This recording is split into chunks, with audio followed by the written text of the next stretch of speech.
Before we begin today's episode of THORGIWEEN, make sure that you check out our TeePublic store where you can get the brand new THORG O'Lantern shirt in honor of THORGIWEEN. If you order now, it should be able to arrive to you before Halloween. The link to our TeePublic store where you can buy that and many other THORGIWEEN shirts will be in the description down below. Now enjoy today's episode.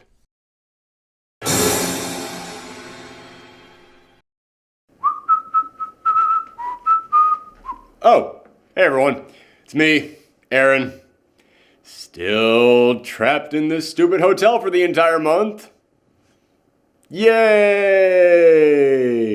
I finally fixed the problem with the lights and now someone's calling me and telling me that they're hearing weird noises up here on the second floor. Which, considering that no one is supposed to be here, raises several questions. But wait, I think I just heard it. It almost sounded like... Oh god!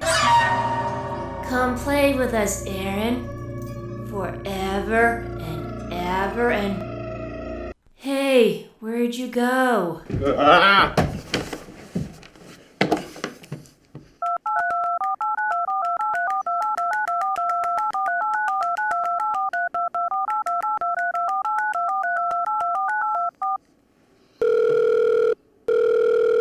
Hello, Rent-A-Hero? Yes, I just saw the most terrifying, horrifying ghost that you could ever imagine. It looked like two little girls, and they asked me if I wanted to play, and you know what, now that I actually say this out loud, it doesn't actually sound that scary. But darn it, I'm an American man over the age of 30, so I'm instantly terrified of anything that I don't understand, so I demand that you come and save me.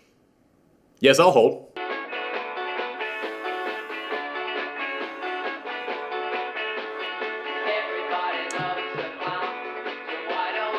You know, this might actually take a little while, so, tell you what, while I'm waiting for a professional hero to answer the call, why don't we count down our favorite heroes from horror franchises? Whether it be comics, movies, video games, horror franchises have produced some of the greatest heroes in pop culture history, so today, we're going to count down our top 10 favorite horror heroes. You know, this is actually probably going to take a really long time. Let's do some honorable mentions first. John Constantine. Constantine is the man with the plan. He's the guy who knows exactly what needs to be done to defeat whatever evil is haunting you. Except rather than showing up to help, he's more likely to just go to someone else and say something vague and cryptic that will get them to do all the work for him rather than actually getting his own hands dirty. Which is probably for the best because when he does get his hands dirty, he's just as likely to save the day as he is to make everything worse. This is a guy who tricked 3 demons into curing his cancer for him, then decided to flip them the bird, only to realize the next morning, oh my god, that was probably a terrible idea. They're all going to want revenge on me and I'm in huge trouble right now. Yeah, that's not exactly the kind of guy I want showing up to help me. I mean, I'll take it if I don't have a better option, but seriously, someone has to be a better option, right? Michonne from The Walking Dead. In the zombie apocalypse, Michonne gets stuff done. She is a grizzled badass in a world full of grizzled badasses. This is a person who actually chopped the jaws off of 2 zombies so that way they couldn't bite her, then chained them up and forced them to walk along with her so that way they would keep all the other zombies away. And if other zombies did get too close, she would slice them up with a samurai sword. It's the 21st century. Who the hell just has a samurai sword hanging around? But she doesn't make the list because she's from The Walking Dead, and everyone on The Walking Dead is awful.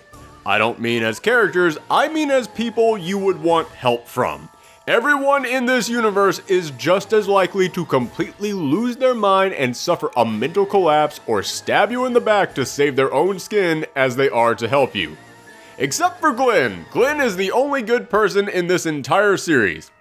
I'm like 3 seasons behind on the show, by the way, so no spoilers, but I can't wait to catch up with my favorite survivor and see how he's doing. The Hunters from Bloodborne.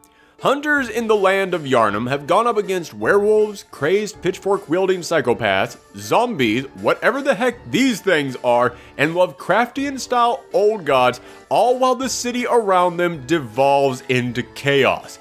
Everything they go up against, would drive a normal man insane. Problem is, it does that exact same thing to hunters. Most hunters you run into in this game have already gone completely bat-crap mad and are just as likely to murder you as they are to help you out. Plus, they're all kinda drunks. Except instead of being drunk on alcohol, it's blood. Which is so much worse. Alucard from Helsing. Alucard almost made it onto this list because he's easily the strongest monster hunter that I could think of, but there's a reason for that. Because he himself is a bloodthirsty vampire who, sure, he looks like he has his demonic instincts under control, what with that dapper outfit and giant tacky hat, but he always gives off this vibe that he would murder you and everyone else if he wasn't chained to his employer, Integra Helsing. And even when he is following orders, he seems more interested in just challenging stronger foes than actually stopping evil. Still, the guy did save the world from an army of supernatural Nazis. That definitely gets you an honorable mention. Frank West from Dead Rising. Frank might have the most kills under his belt of anyone on this list. This guy has killed 53,594 zombies in Willamette, Colorado, which just happens to be the population of Willamette, Colorado.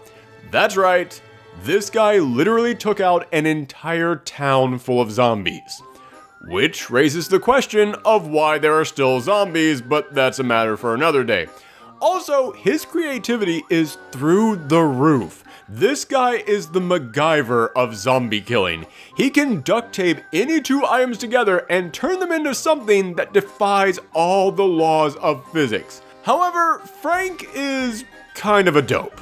That's probably the nicest way to put it. Plus, even when he's saving survivors, really stupid survivors, he's pretty much just in it for himself. But hey, he's covered wars, you know.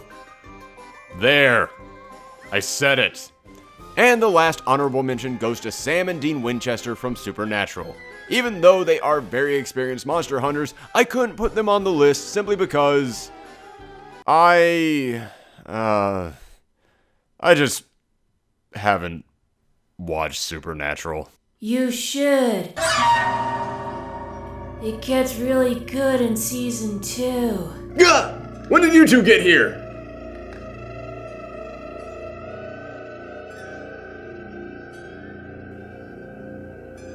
So are you just gonna, like, stand there this entire time, or are you gonna, like, do anything? I'm gonna go back to the list now, if that's alright. At number 10 is Blade from Marvel Comics. Half man, half blood-sucking monster, Blade has all the powers of a vampire and none of their weaknesses. He's got enhanced speed, strength, healing powers, and an arsenal so big he's like a cross between Van Helsing and the Punisher. He didn't get any higher on this list because, well, he kinda just focuses on vampires.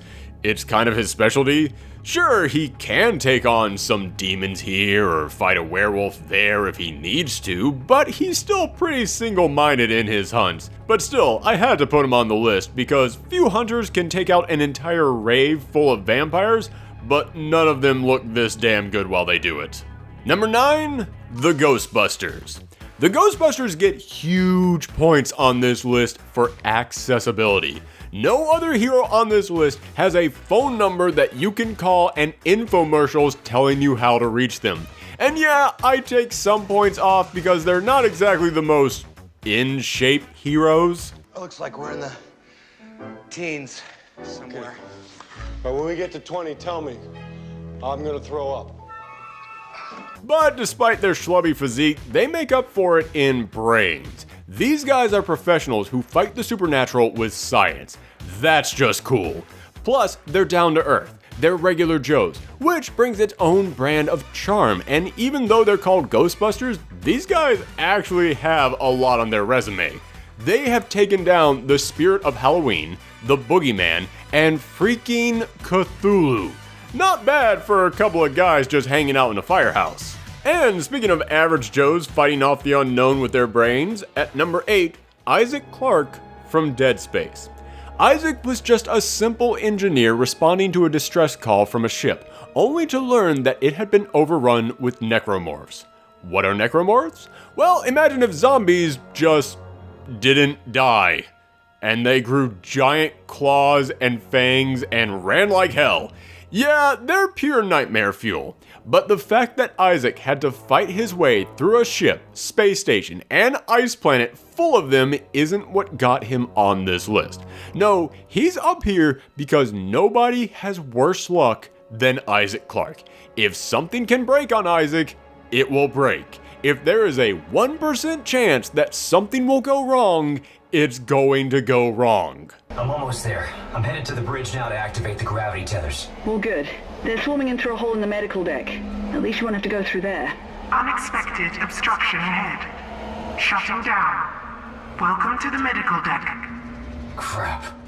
Having to fight a rabid space zombie is one thing. Having to do it while you fix a broken ship, avoid an asteroid field, and keep your space station from exploding gets you on this list. In fact, he'd be way higher up there if he didn't have nightmare visions of his dead girlfriend and a tentacle statue telling him to do evil things. Yeah, that's not gonna look good on your record. Number 7, Trevor Belmont. We had to put one member of the Belmont clan on this list. It's one generation after another of monster hunters who have faced down the most evil scourges to ever walk the earth. Every member of this family have fought demons, zombies, werewolves, Dracula, and death itself. Taking out death is almost like a bar mitzvah for the Belmont family. It's the way that you know you've become a man. Mazel tov. But why did I put Trevor on the list? I mean, Simon is the most famous Belmont, and Richter has the most memorable line. Be gone! You don't belong in this world, monster! So why Trevor? Is it because he's the one that they use for the Castlevania show? Hell yes, it's because of the show! For Chupacabra disposal, press 5. Ooh, Chupacabra. Nope! Hold on for Ghost. It's coming. It's coming. Thanks to this show, we got to see Trevor Belmont being cunning and relentless in a way that hadn't been captured in the games, and it allowed us to finally say, oh, that's why a whip is a cool weapon. Also, I love someone who just doesn't have time for monsters bullcrap. I don't just want someone who will beat a monster, I want someone who will trash talk it. Belmont, you can't do this! Tell it you're floating vampire Jesus here. You've got nothing but insults, have you? A tired little... However, the show also revealed to us that he's a washed-up drunk who gets beat up by rednecks and kicked in the nuts so many times, I'm amazed that there were any future Belmonts after him. So, yeah, I guess not everything about the show helped him on this list. Would you please leave my testicles alone? Oh.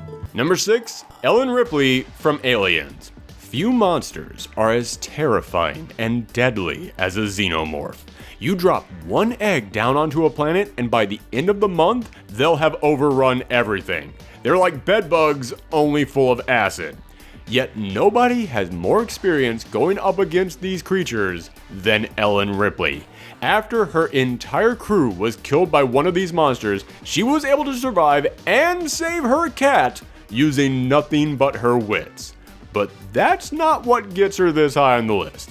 What gets her up here is that after experiencing such a traumatic event, barely escaping this cold, savage killing machine, she was immediately thrown headfirst into an entire planet full of these cold, savage killing machines. Over the course of this impossible mission, Ripley faced her fears, out-badassed an entire team of space marines, saved the only survivor of this world, and got into a fist fight with the oversized alien queen. Ellen Ripley has proven herself to be one bad mother. Also, she can make a basketball shot behind her back without even looking. Number 5, Ashley Williams from Evil Dead. What was supposed to be a fun weekend at a cabin in the woods with his friends turned into the worst 2 nights of Ashley Williams' life. When he uncovered the Necronomicon, he ended up summoning Kandarian demons to come and possess all his friends. Think 1 part zombie, 1 part the demon from The Exorcist. But over the course of these 2 nights, Ash went from dopey putz to the chosen slayer of the undead.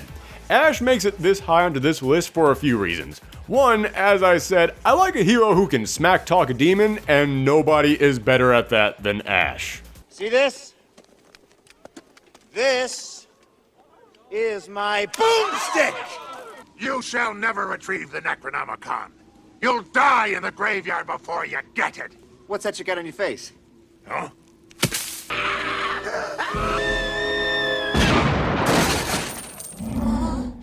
Lady, I'm afraid I'm going to have to ask you to leave the store.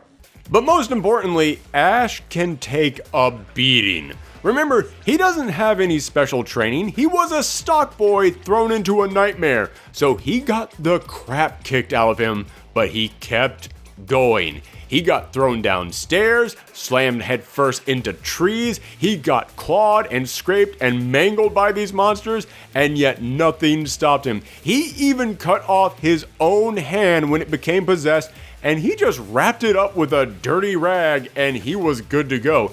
Any other man would have died from tetanus long ago, but not Ash Williams. And while I'm tempted to drop him down a few spots because even after he became an action hero, he still remained, a dopey putz, but somehow Ash is able to use this to his advantage. His stupidity is almost another weapon at his disposal. This is a guy who managed to trick a god into agreeing to fight him without his powers by calling him a chicken. Ash might be a screw-up, but he's the only guy whose screw-ups actually kind of work. Number 4, Buffy Summers from Buffy the Vampire Slayer. Buffy Summers was born to be a monster hunter. No, literally, she is part of a long line of slayers, chosen ones gifted with the talents to hunt and destroy anything that goes bump in the night.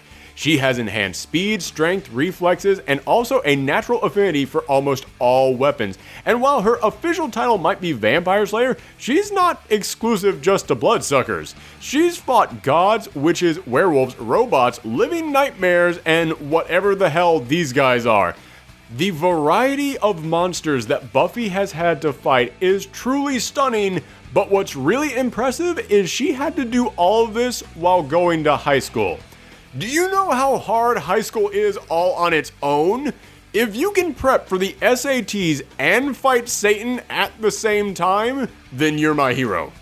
Plus, I have to give bonus points to anyone who can blow up a demon with a rocket launcher. What's that do?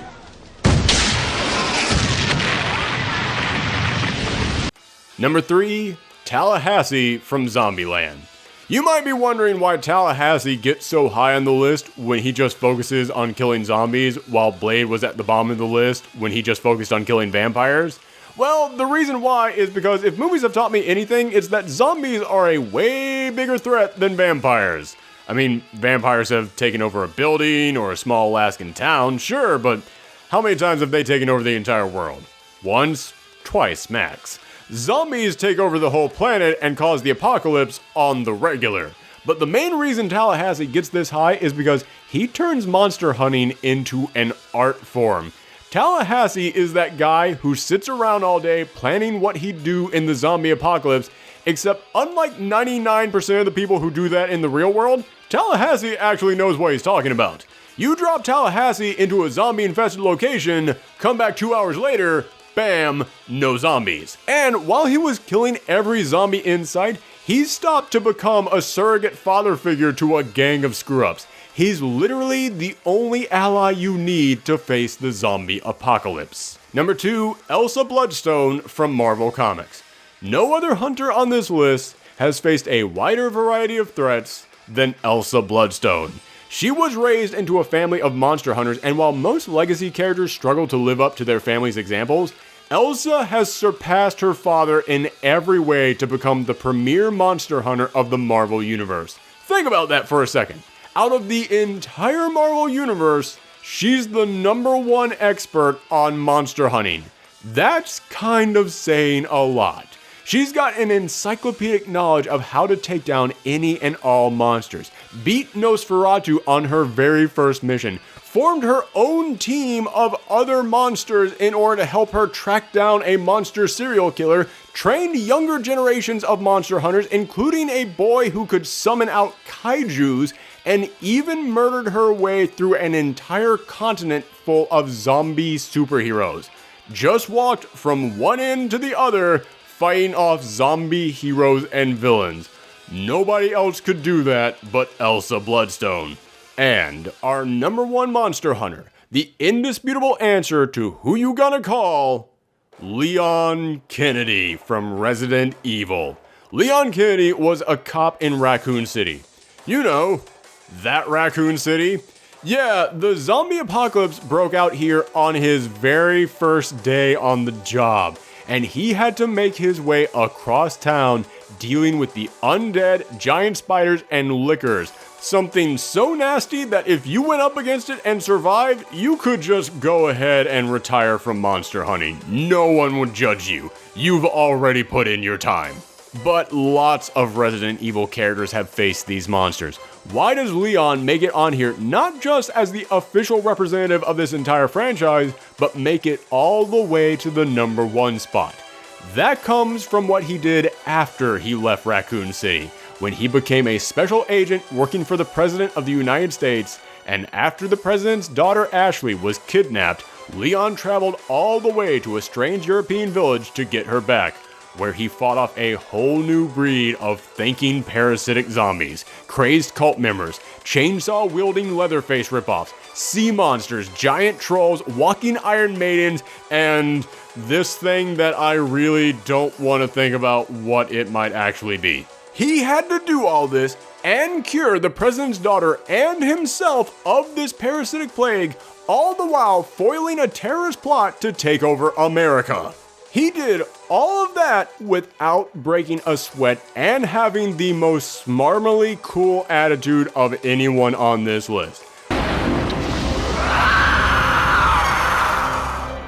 Monsters. Guess after this there'll be one less to worry about. But the thing that really gets him at the number one spot is that Leon went in there to rescue someone.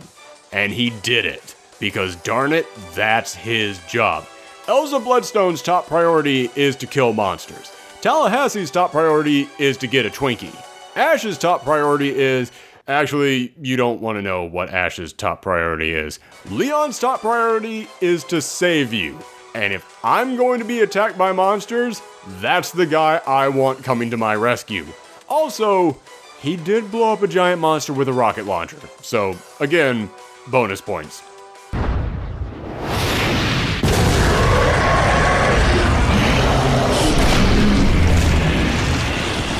And that was our top 10 heroes in horror. Let us know your personal favorite horror hero in the comments down below or on Twitter at twitter.com/ProfessorThorgy. And make sure that you click that subscribe button so that you can join us again next week when hopefully this stupid machine will have gotten around to Ghost. Wait.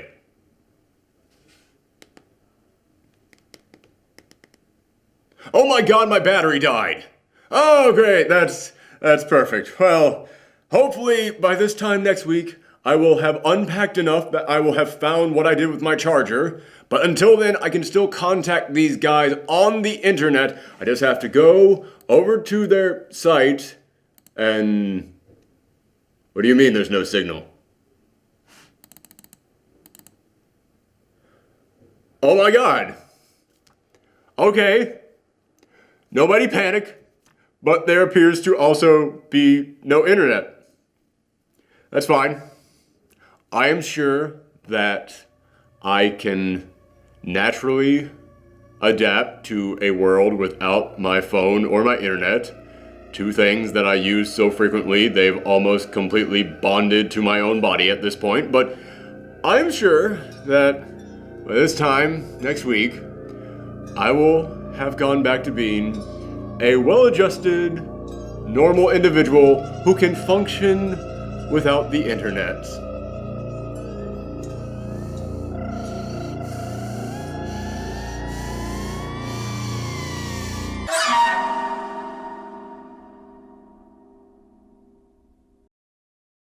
I don't know if you're allowed to lick pumpkins, buddy.